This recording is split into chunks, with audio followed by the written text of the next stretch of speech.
Sorry. Um, and then we went to go into the theater. The theater was pitch black. There were no runner lights, nothing. And I'm like, whoa. So I go back out and I'm like, this is the right theater. And it was the right theater. And I'm like, what the hell? So I go up to the little guy, standing over there. And I'm like, all the lights are out, and he's like, oh, don't worry, they'll be there soon. No. So we wait about 30 minutes and we just go in and we use our cell phones for flashlights, and other people are in there too, just sitting in the dark. Creepy as hell, right? They should have done that for a scary movie. Anyway, so we're all waiting, forever. And then we finally see some, are they called valet or something? I don't know what they're called. Of course, the recycle truck is coming by. They didn't come yesterday, and they got in trouble, so they had to come today. Anyway, I might have to pause the video. Not that I've talked about the shows at all. I'm just telling you my experience, okay? So, anyway, the movie theater person, usher, I don't know what they're called, comes in with a flashlight. They're like, what the hell? And then they leave, and they come back, leave. And by the time anything starts happening, I think it was 12:30. Yeah, it was that long. And I'm like, what the hell? And they're like, it should start, shortly, And then they come around and they hand out free movie tickets because whatever was happening was a big mistake. And they were like, we're sorry. So we got 4 free movie tickets. So I'm like, ooh. And I'm excited because I think in September and October some pretty good movies are coming out. So we're going to get to go to the theater again for free. Yes. Anyway, enough of that. So when it started, there were no trailers, no nothing. It was just straight up movie. Because it was like, whoa, we started real late. Anyway, okay, so Inside Out 2. If you've seen Inside Out 1, you know what the movie's about. It's about this little girl named Riley, and she has these emotions in her head, and they're each their own little character. And they are just one emotion, Anyway, it's really, really cool, okay? I'm just gonna assume you've seen Inside Out. And if you haven't, stop this, go watch it, because it's amazing. But anyway, okay, so Riley, she's growing up. Our little girl is growing up. And red alert. There's literally a button. It's red alert. Riley hits puberty. Oh my god, it's the greatest thing in the world. It's so good. And we get 4 new emotions. I don't remember. I think there's anxious and maybe envy and ennui. Ennui is this emu character. I don't know. And there's another emotion, but I can't really remember. I don't know. It doesn't matter. They're all great, And Riley has to go to summer camp, summer hockey camp or something, and she finds out that her best friends are they got zoned out of the whatever. So when they go to junior high next year, they're not going to the same junior high, and this is devastating for Riley. Okay, it's awful. And all these new hormones, emotions, whatever, pop up because she's going through puberty, and she cannot control her emotions, just like a typical teenager. But it's so hilarious, and it's I know I'm an adult watching a kid movie, but I just don't feel like Inside Out is a kid movie. I think it's a whole family movie because everything is so relatable. Everyone has gone through what Riley has gone through and what her parents have gone through, and you know what I mean. I for real thought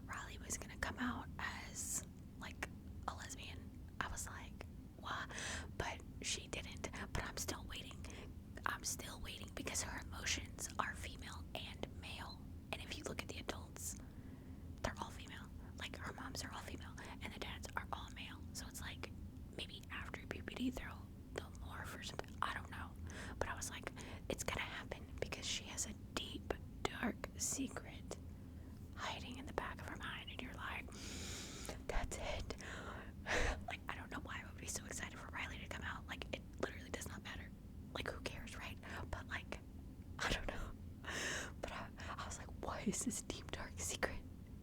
If you wait until after the credits, you find out the deep, dark secret.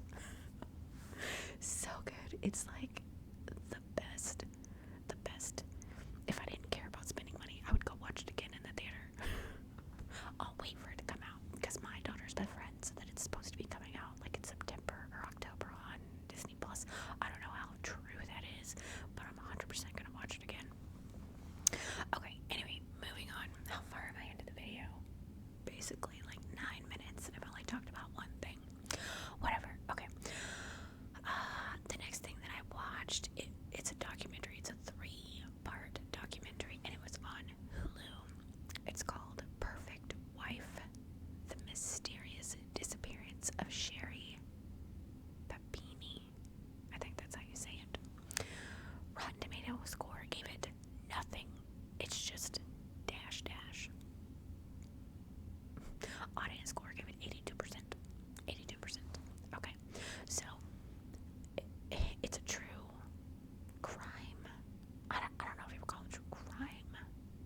I guess, but it's a true story about the disappearance of this woman. It's like a literal picture perfect little family, and I'm like, it's because the husband's beautiful, the wife's beautiful, the kids are beautiful, and they take these amazing pictures. So it's legit picture perfect family. Everything is so perfect and amazing. But is it? You know it's not. Nothing is actually picture perfect, you know. But the mom, Sherry Papini, goes missing. She just disappears, and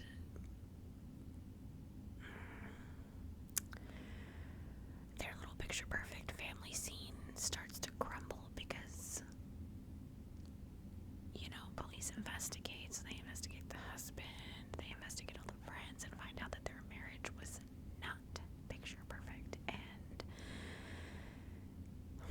let me just say that you think you know the story, and you're like, yeah, of course, you know, but then you're completely wrong, and you're like, whoa, where is this woman? What happened to her? Who took her? Like, what is going on? And it's not like any true crime disappearance documentary thing that you have ever seen. Like, I could not look away as soon as one episode, and I think they're like 45 minutes long. As soon as one episode was done, at the very end, they show a little thing. You're like, oh my god, so you can't not go to the next episode. You'll binge it in one day or one night, whatever. I binged it in one day, and then I told my husband about it, and he was like, okay, I'll watch it. He was gonna watch one episode and then go to bed, right? Nope. We stayed up quite late that night because he was like, I can't not finish this. Like, why would you show this to me? He was mad because it was so good. It was so good. And it was just shocking. But like really, really good. Really good. So I highly recommend that. Okay, the next thing that I watched is a show on Netflix, and it was recommended to me by 2 subscribees. So thank you. This show is called Eric, and again, it's on Netflix. If I didn't say that before, Rotten Tomato score gave it a 72. Audience score gave it a 58. I'm gonna give it about an 80, 85. It was good. Would I watch it again? I would say no, but I did watch it twice because it was good enough for me to tell my husband about, and he was like, I want to see that. Okay, so it stars Benedict Cumberbatch. I don't know how you say his name. Benedict, whatever. And Gabby Hoffman. Okay. It sounds really weird. Okay? Really weird, and it doesn't sound good. It just doesn't. But it is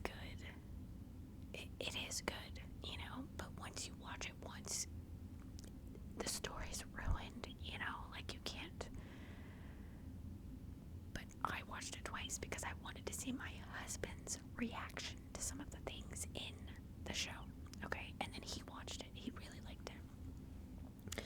Okay, so Benedict, whatever, is a puppeteer, and I don't know what year this is. I feel like it's 80s or 90s or something. It could be present day. I don't know. It just felt older, you know. This is not a true story. It's just a story. So he's a puppeteer, and it kind of reminds me of like Sesame Street or something like that, you know, because he has a TV show on and stuff like that. And his son goes missing. Okay, this is set in New York. Okay, I'm thinking late 80s, early 90s, and Benedict Cumberbatch and his wife are like arguing. They do not have a happy marriage. Okay, they're the type of marriage where you stay together for the children, you know. They're not happy, and their son has to go to school, and the mom is like, take him to school, and he's like, he's fine. Okay, this guy or this kid is like in 4th or 5th grade, and they're just gonna let this kid walk to school by himself. What? No. No. Anyway, so later on in the day, the mom calls the husband and is like, he never came home from school. What the hell? And he never showed up at school, stuff like that. So the kid goes missing. The parents go insane. And the dad, he gets it in his mind that if he creates this one special puppet that his son was coming up with, it was like his son was trying to come up with a puppet for the show, for his dad's show, and his dad just kept being like, yeah, whatever. Benedict Cumberbatch, whatever, is a jerk. He's the worst dad ever, really. Like, he's so, I mean, he doesn't beat his kid or anything, but he's a real jerk. Let's say that. So he gets it in his mind that if I make this puppet come to life and get him on the show, I will be able to bring my son home. I don't know how that will work, but that's what he feels. And the name of this puppet, I keep wanting to say Muppet, but it's not a Muppet, it's a puppet, is Eric, you know, so he's obsessed with Eric, but he's a little crazy. Not the puppet, the dad. He's a little crazy. He's got some screws loose, and apparently he's always had screws loose, and he starts to like hallucinate, and Eric becomes real to him.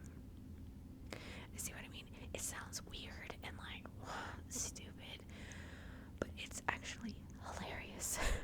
Some parts are hilarious. It's actually quite a serious movie, but the parts with Eric are hilarious. I really like Eric. Anyway, so that's the deal. He's trying to make Eric come to life. It's a really shocking storyline because the Eric part and the son missing is just one part of the story. There's so much other things going on that I don't even want to touch the topics. But it's real bad, like real bad stuff, like underground, dark, dirty, secret things. Okay, like, ugh. But the acting is fantastic acting. And it does have a good ending. I want to say good-ish ending because the other storylines, they do not end. I don't know how to describe. I don't want to give you the ending. It's a good-ish ending. The ending is worth watching the thing, but it's like how you get there is insane. I don't think I've ever seen a show like this before, like ever. But it's really good, and I do recommend watching it at least once.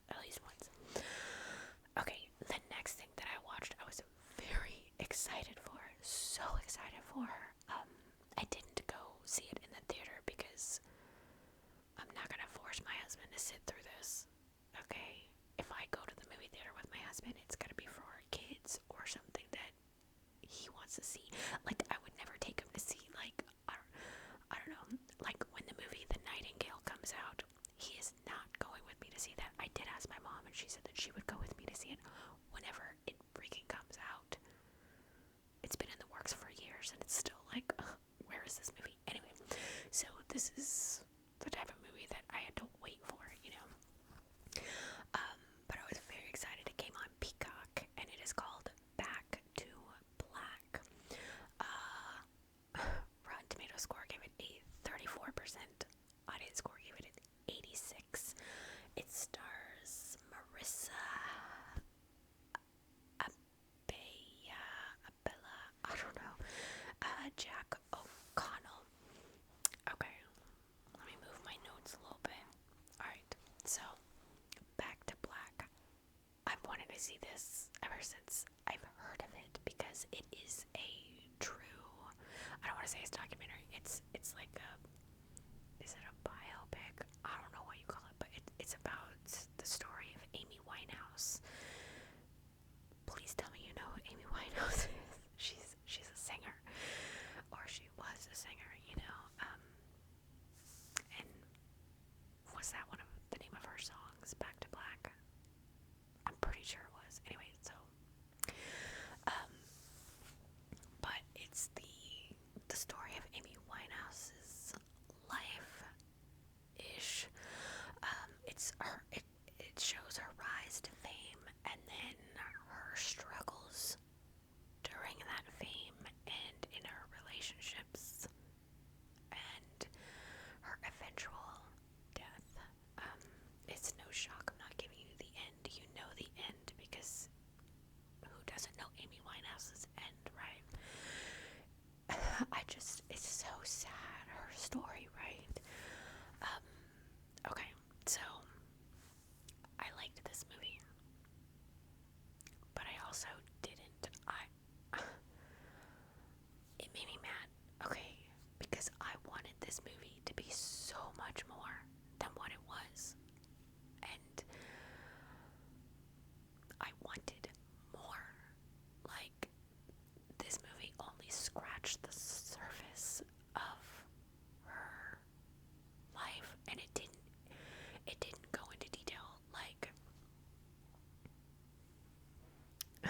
it didn't go into the detail like I would want it, you know. Like, okay, so it just documents, it doesn't document really how she got started. Everything was so fast, everything happened so fast. It was like, oh, she's a teenager, she's singing here, and all of a sudden, wow, she just gets this deal and she's a singer now.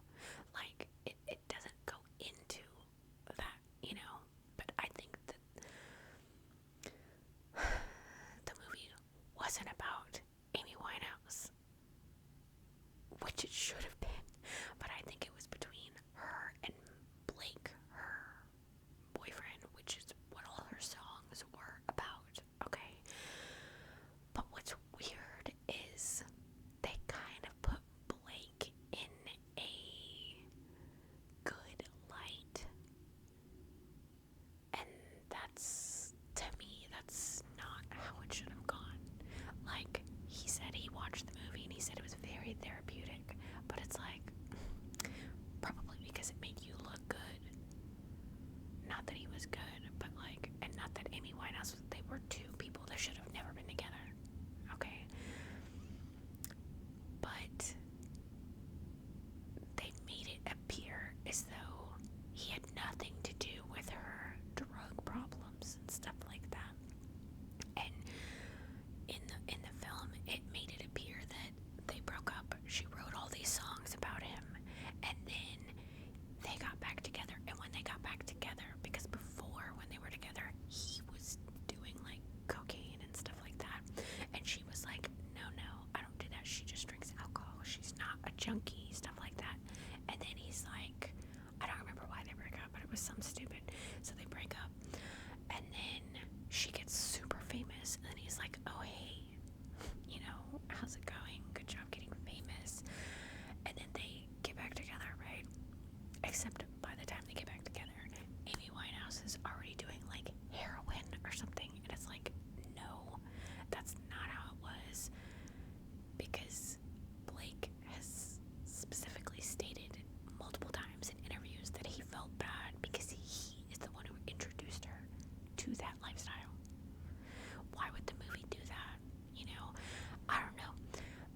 years later, Amy Winehouse died of this. The end. What? How about give me the details of her going to rehab and fixing her stuff to the point that she like, what are you doing? It made me so mad. I liked it, but I wanted more, and it upset me. Oh, whatever. I'm done with that because I'm getting real pissed just talking about it. If you can't tell. Okay.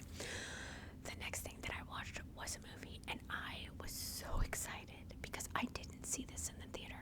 I did not see it in the theater, and it was just in the theater like 2 months ago. And I don't know.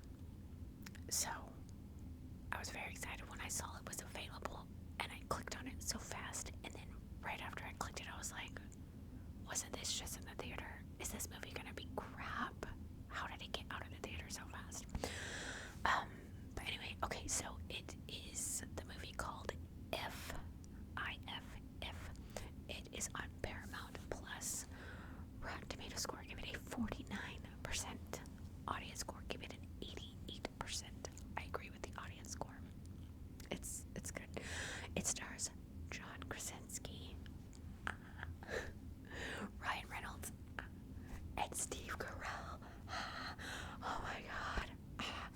Okay, so 3 people that I absolutely love. I love them. All of them. Alright, so what is this movie? Well, If is about a girl who can see everyone's imaginary friends, and that's what If stands for. IF, imaginary friend, okay?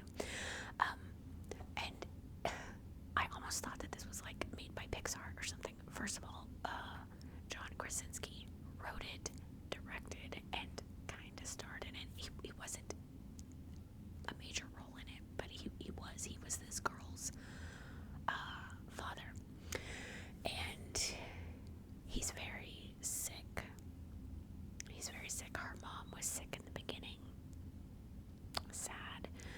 That's why I was like, is this a Pixar movie? Because you know how Pixar always makes you cry at least once. well. So the mom is sick and she has cancer. You know, this happens in the first like 2 minutes of the movie. So it starts off very sad, and then John Krasinski, the dad, we don't know what's wrong with him. I think there's something wrong with his heart, and he has to have like heart transplant surgery or something. It's never actually said, but whatever. Anyway, so he's in the hospital, and she has to stay with her grandmother, and which is in New York, I think. And so she comes to visit her dad every day, and he doesn't want her to be in the hospital room like she was with her mom. And he was like, I'm not like mom. This is different, you know. I'm getting better and blah, blah, blah. I want you to go out there and enjoy the world, you know. She's 12 years old, and he's telling a 12-year-old, go into New York and live your life. And I'm like, where's the adult? Where's grandma? No one is following this girl. I'm just like, this could so easily turn into a horror, like terrifying movie, okay? Because she's walking down this dark alley, and then something starts following her, except the music is very upbeat and playful. Unlike the music, if you switch the music around, this would be terrifying. But it's an imaginary friend following her around, and she can see it. Most adults cannot see their imaginary friends. Anyway, so all these imaginary friends are not lost, but their children have forgotten about them. And so she follows this one imaginary friend to this apartment above her grandmother's, and the guy who opens the door is Ryan Reynolds, and he's like, what are you talking about? You can't see anything, like blah. And she's like, I saw stuff, don't treat me like I'm an idiot, you know, whatever. And so they end up being friends, okay, traveling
just so magical. And I gotta be honest, I want an if.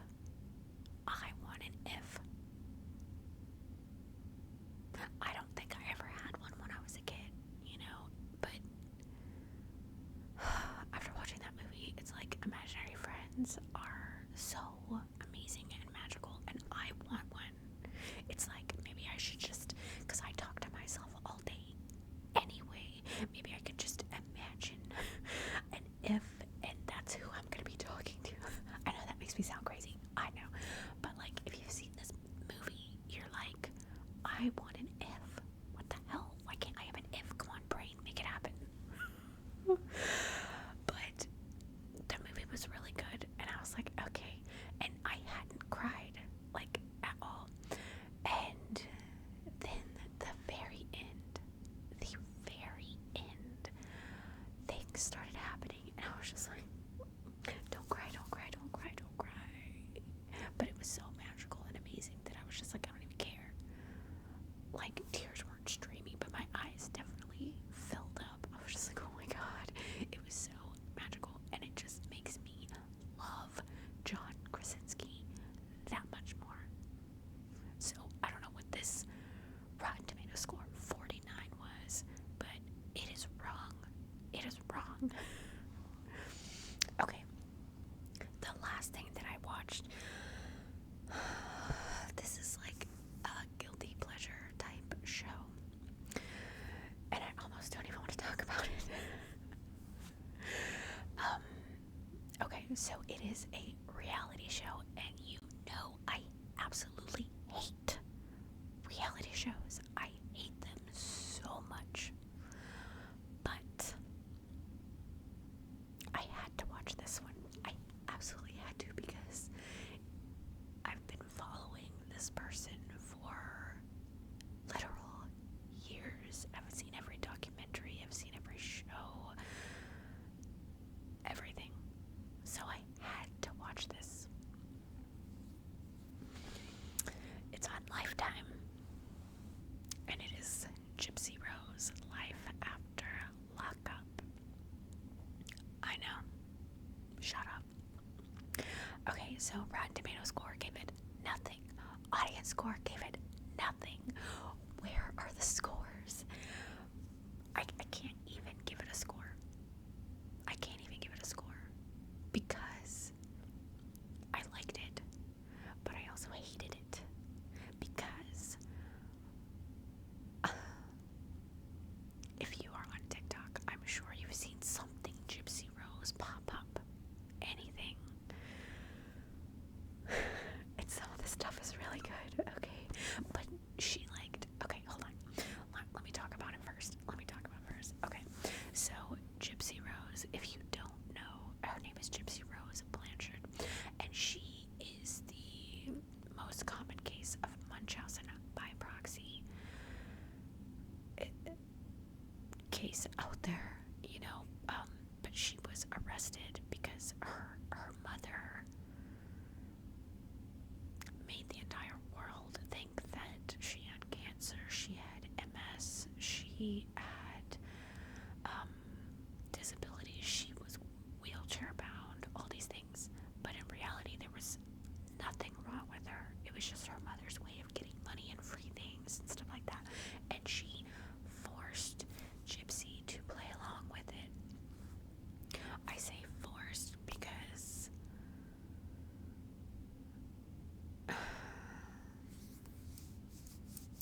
she also lied about Gypsy Rose's age. Gypsy thought that she was way younger than she actually was. Whatever. I'm not getting into that. We're talking about a different show. But Gypsy Rose became friends with this boy online, Nick Godejohn, I think, and she convinced him to come to Louisiana. I think that's where they were from. He was from a different state. Come to Louisiana and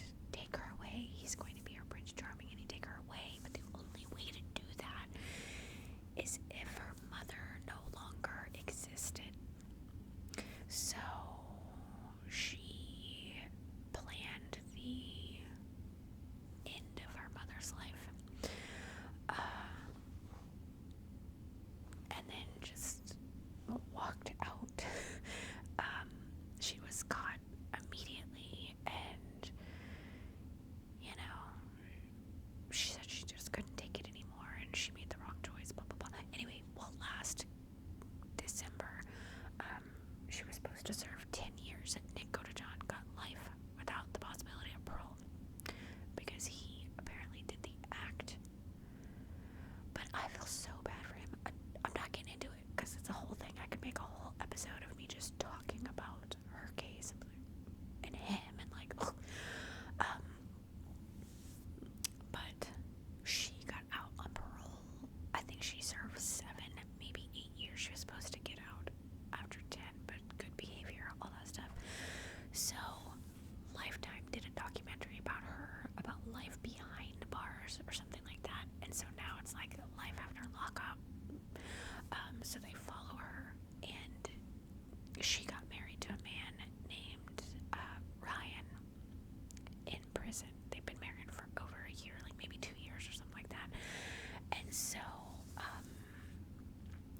Gypsy is finally free, so it just follows her in her life after lockup, you know. She reconnects with her family and gets to finally have a life with her husband, Ryan.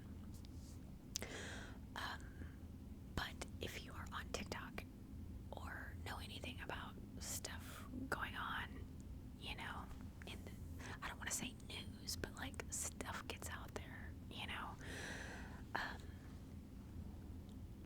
Gypsy's married to Ryan, but before the show even comes out, she leaves Ryan, her husband, for her ex-fiance, Ken. All this goes down before the show comes out, so you're like, whoa, I want to see that unfold. Like, what the hell happened? Because everybody was like, ew, gross, Ryan. You know, they were talking so much crap because he was overweight and he semi-resembled her mother and stuff like that. And anyway, so I had to watch the show.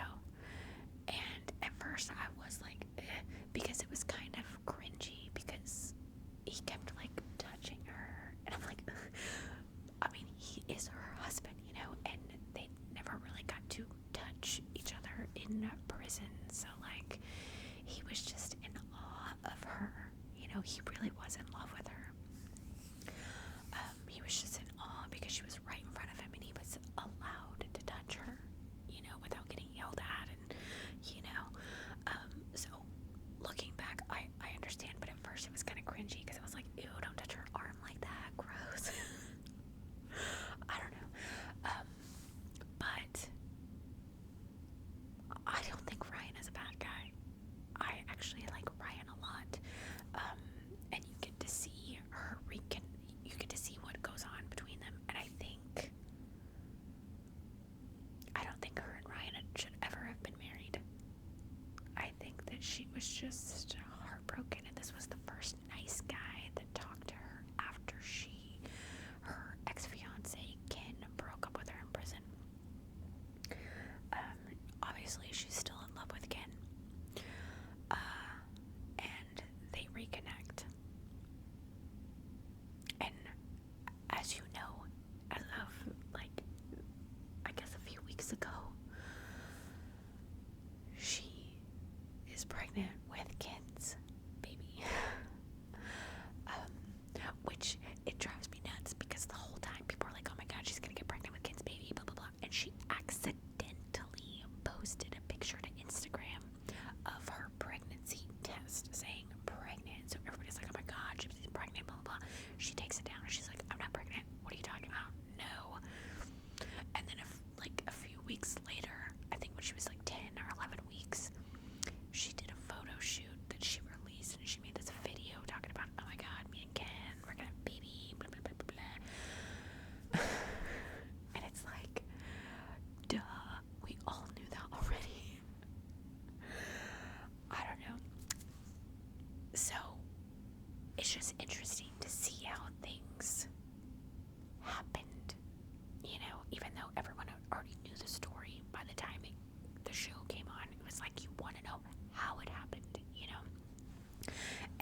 never got to do anything in her life, or that's the way it appeared.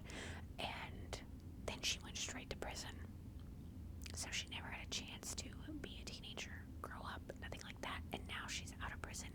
So she does all kinds of crazy things, gets tattoos, divorces her husband or leaves her husband, and then, she was still married when she hooked up with Ken, so I guess cheated on her husband, I don't know. And now she's pregnant, and it's like everything's happening so fast. It's just like she's trying to cram everything in real quick. And I'm like, girl, chill out, okay? I don't want to say I'm not a fan of Gypsy. I think that I feel bad for the things that happened to her, but I also think she knew everything that was happening, because she could have done things to stop that at any time. She could have made a phone call. Like, if she was able to talk to a guy online and create this whole thing, she could have picked up the phone and called her dad or one of her uncles, or told a friend across the street. Like, she could have stopped it, but she went to the extreme and was like, oh, I have to make sure that I don't know her reasoning, whatever. But I also, her life is very entertaining. I think she is very good at putting on a show. I think her mother trained her well. But I also, at the same time, I feel bad for her situation, and her life is crazy, and I hope that it does not turn into this train wreck crash that everyone is saying is going to happen. But I'm like, okay, so I watched season 1, and I'm like, because it says it's a limited series, but I'm like, no. This girl's life is way too entertaining. There's got to be a season 2, and people have asked her on like TikTok or Instagram Live, something like that. They're like, season 2, what's going on with that? And she's like, I just don't know if I want there to be a season 2. And it's like, girl, yes you do. Okay, first of all, we can't trust anything that you say, because she lied for months about so many things, just in the show. If there is a season 2, she's not going to announce it. The show was done filming, okay? So if there is a season 2, it's been being filmed like this whole time, But again, I don't know if there is going to be a season 2, because she did mention that when she has the baby, she doesn't want to put her baby in the spotlight. She doesn't want her baby to have a life that she had, where she was forced to put on a show and stuff like that, She doesn't want anybody involved in her baby's life or whatever, which I agree, you should never force. I don't know. Anyway, but I'm like, there's gotta be a season 2. There's gotta be, because her life is too entertaining not. I'm sure Lifetime is trying to convince her very hard, if they have not already, And I will 100% watch that as well, because it is like a guilty pleasure. It's like, I have to know. Does it matter for my life? No. None of this matters. Who cares? But I want to know. I don't know. Anyway, so yeah, that is all the stuff that I watched for the month of July. The best thing that I watched that I recommend the most is Inside Out 2. You must watch it. It's not just a